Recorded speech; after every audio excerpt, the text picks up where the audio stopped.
in this war of machines, there may come a time when you find yourself face to face and hand to hand with your enemy. At these times, a knowledge of close combat will stand you in good stead. Not only may it get you out of a nasty situation, but, most important of all, it may help you to defeat the enemy. First of all, there's no such thing as defense in close combat. It's attack or counterattack all the time. Secondly, don't be afraid of his weapons. Even if you have none yourself, you are not unarmed. You've got your hands, and you've got your boots. Oh yes, I know it sounds all very well to talk about arms and legs against rifles and bayonets, but if you know how to use them, like Reed and Jackson did, you still have a very good chance of doing him down. Now, Reed and Jackson are here today to show you a few more tricks of the trade. And speaking of tricks, here's the most important point of all. Remember, war is not a game, and there are no rules. The Hun has been trained and taught to blot you out with any and every dirty trick he can think of, and he's got a dirty mind. So, in close combat, anything is fair if it enables you to get the better of your enemy. Now, Jackson is going to play the Hun, in spite of his good looks. When you come face to face with your enemy, you have to decide upon your method of attack. First, study your opponent. See how he's dressed, what sort of weapons he has, and in which hand he carries them. Is he right or left-handed? Does his helmet cover the back and sides of his neck? Does his coat or equipment prevent a really good kick at his fork? When you've summed him up, you'll know best how to act, but be quick about it, or he may act first. And finally, wear tricks. The Hun with his hands in the air is still dangerous. Now we come to some special blows and where to apply. The chin jab, a vigorous upward thrust at the chin with the heel of the hand, keeping the fingers spread and slightly bent. They may take effect on either his nose or his eyes. This is much more effective than a punch with the clenched fist. Edge of hand blow, or better known to some of you as the rabbit blow. Use the outer edge of either hand, fingers fully stretched and close together. Strike at the throat, sides, or back of the neck. Now, this one is called the shin stamp. Use his shin as a guide for the outer edge of your foot and stamp heavily on his instep. It's the stamp that really counts, not the shin. The knee blow is very simple and effective. Just raise your knee sharply into his fork, stomach, or face, as may be most convenient. Boxing punch, used for 3 spots only: the throat, pit of the stomach, or the fork. Don't use it for the chin. The chin jab is more effective. Now for the kick. Just that and nothing more, but deadly when used in the right places. Never used at a standing opponent who is on his guard. You'll see why later. But if he is partly down, kick at fork, stomach, or face. And if he is right down, the neck or kidneys. And don't forget, you've got a heel. Helmet blow. Remember that normally you should never take your helmet off, with one exception which we'll come to later. But accidents happen, and it may fall off or get knocked off. If it does, and you can grab hold of it, you've got a very effective weapon. Hold it firmly with the fingers inside and the thumb on top of the brim, and strike with the edge at the fork, throat, or sides of the neck, back of the neck, or kidneys. So much for the blows. Now we come to a simple homemade weapon, the kosh. A bit of wood or a bit of metal about 15 inches long and about 1 inch in diameter, but best of all, a bit of insulated electric cable. Make a loop and pass it through the hole in the end of the kosh. A loop large enough to slip your hand in, but not too large so that it falls off. Kosh is a grand weapon. It leaves both hands free when not actually in use and is ready immediately when required, so it requires no great force to put your Hun down for the count or for keeps. And if you should happen to strike too hard, well, what a pity. You'll have to go and look for another Hun. Strike at the side of the neck, the throat, the fork, or the back of the neck. That's that. Well, now for a bit of action. Reed and Jackson are going to show you how to employ the blows. First of all, how to tackle a man from behind.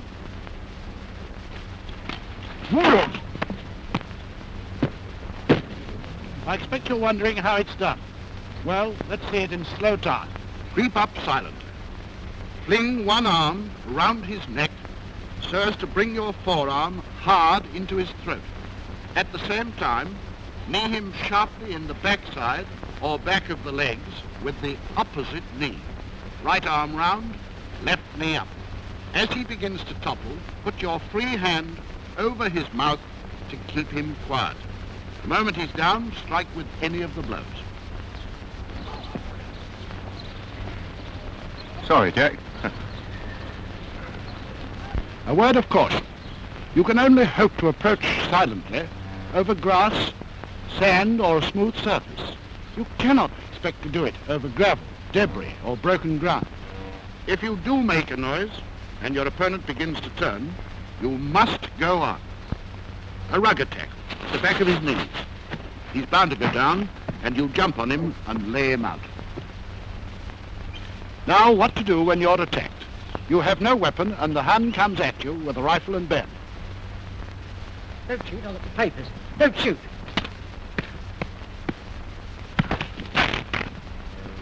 And this is how it's done. You have got to get close. So if he will not come to you, you must go to him. You must distract his attention in some way. Fling something at his face. Anything will do, even a packet of papers or your playbook. It takes him off his guard for a split second. Jump in at once and parry his bayonet, outwards. Never inwards, always outwards. Then go for the man. Strike with the edge of hand and follow with kicks or other blows. Now, how to deal with a man armed with a pistol. I've got my hands up. Don't shoot now. Sorry, Jack. Once again, you must get close. As soon as the pistol point is within a few inches of your tummy, keep your eye fixed on his and speak to him. Say anything. It doesn't matter what. He probably won't understand. The fact of speaking will distract his attention. The moment you are ready, swing round and sweep the pistol hand outwards with your nearest arm. If his pistol is in his right hand, your turn must be to your right, and your left arm used for the swing. Immediately you've struck the weapon clear, swing back using your other hand for chin jab, and then knee blow and kick at fork. Follow with other blows as necessary. Next we come to the enemy armed with a knife. And here there are three distinct possibilities. First of all, he may come at you with a knife firmly in one hand, ready for an upward thrust.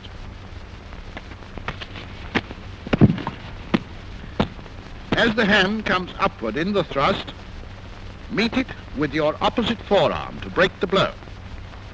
Follow on as before. In this case, he approaches in a crouch, passing the knife from hand to hand so that you don't know which he is going to use for the thrust. This is the one time when you can remove your helmet. As he strikes, thrust the helmet onto his arm. Follow on at once. Lastly, if he is a complete novice, he may come holding the knife ready for a downward stroke. As he strikes downward, meet his forearm with your own edge of hand.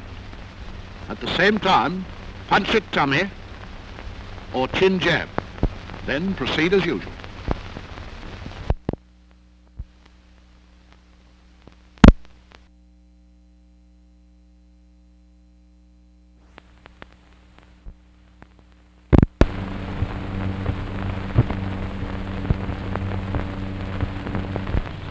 Well, now Reed and Jackson are going to show you how to deal with an enemy who is armed with a kosh or truncheon.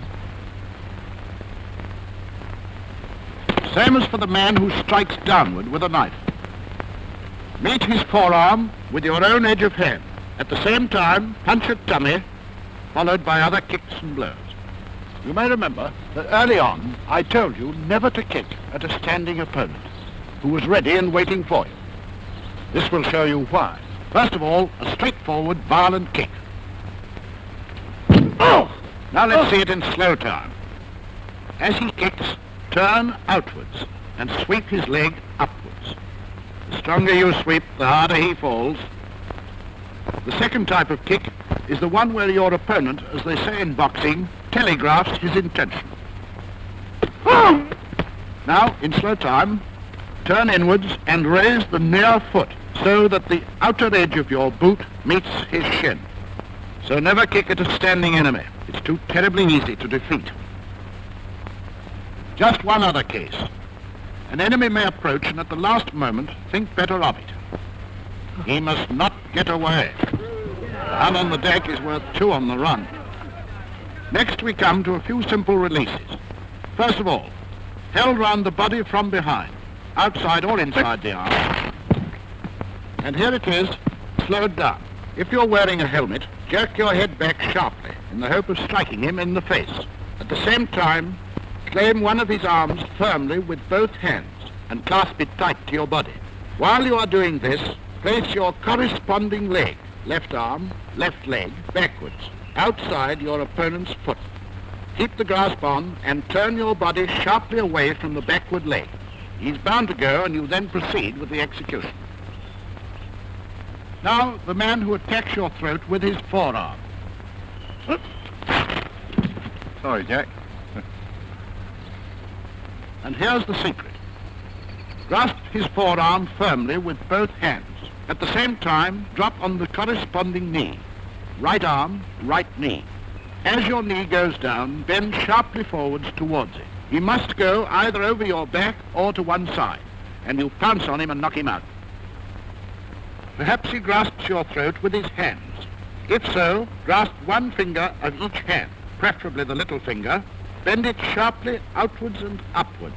Hold on tight, stilt forward, and throw. Just a word of warning. In practicing, you cannot do the throw with the little fingers, or they'll break. You must grip the wrist or the whole hand. Now here it is in quick time.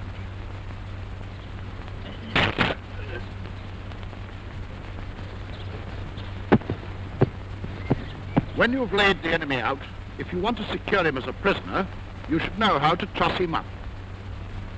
Take a piece of thin cord, telephone cable or electric flex, and secure his thumbs together behind his back. Don't put the thumbs together, secure one thumb first, and then make the other fast to it. Now bend one leg over and place the ankle behind the knee of the other leg. Then bend that leg towards you and secure the ankle firmly and as close as possible to the thumbs. If you have no thin cord or wire and have to use rope or strap, you cannot tie his thumbs together. In that case, you must lash his wrists. Remember, the same rule applies. Make fast to one wrist first and then secure the other to it.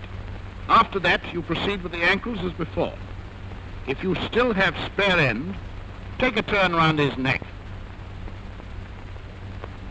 All taut and secure. If after getting your man down, you wish to hold him down for a while, maybe you have no cord or rope, do it like this. Turn him face downwards. Sit astride the small of his back with your back towards his head. Put one ankle behind his other knee. Bend the leg back towards you and sit back holding onto the upper foot. If he gives any trouble, you just pull on that foot and he'll soon back up. Lastly, we come to a problem which may easily confront any of us. How to march a prisoner, and what to do if you yourself are being marched away as a prisoner. In order to avoid any confusion in your minds, we'll take each case separately. Let us start with how to march a prisoner. First of all, if armed with a rifle and bayonet. This is the proper way to do it. Keep the point of your bayonet in line with his back, but never bring it nearer than 2 feet clear.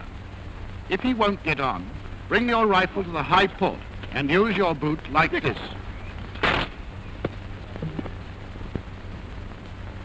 Now, why don't we prod him in the back with our point? Go on, get me. You see? This time you have a pistol. If he won't get on, never poke your pistol into his back. Keep it well away from him. Grab his shoulder with your free hand and urge him on like this. Why don't we stick the pistol in his back? Here's why. If you have a knife, hold it ready for an upward thrust and never prick him in the back to get a move on. If he is stubborn, hold your knife well back, grasp him by the shoulder as before, and shove him along like this.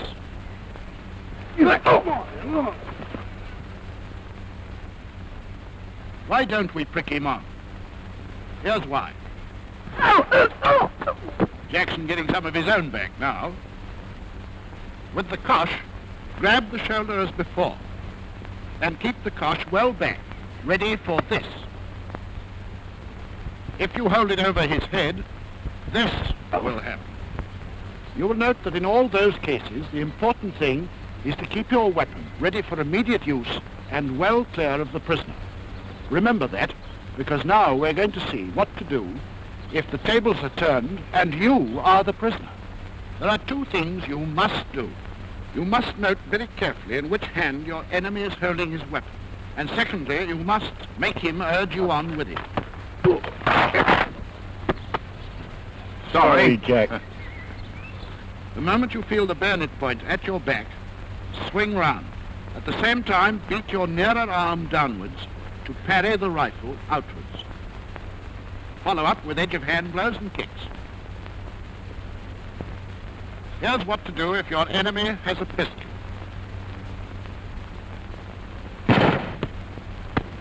The moment you feel the pistol point in your back, same action as before, swing the near arm down and knock the pistol outwards.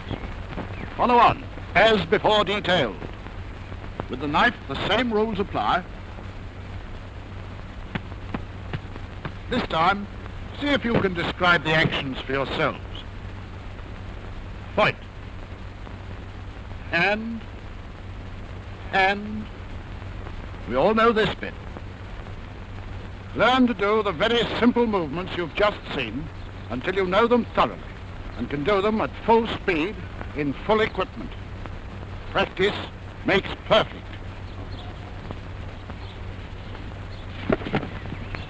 Pull the front rank and stick him up, yeah. Up hand, stand by, swing, and chin. Now, kick, kick, kick. That's right, move. Up. The essentials of close combat are speed, determination, and ruthlessness. Go all out. As Shakespeare says, be bloody, bold, and resolute.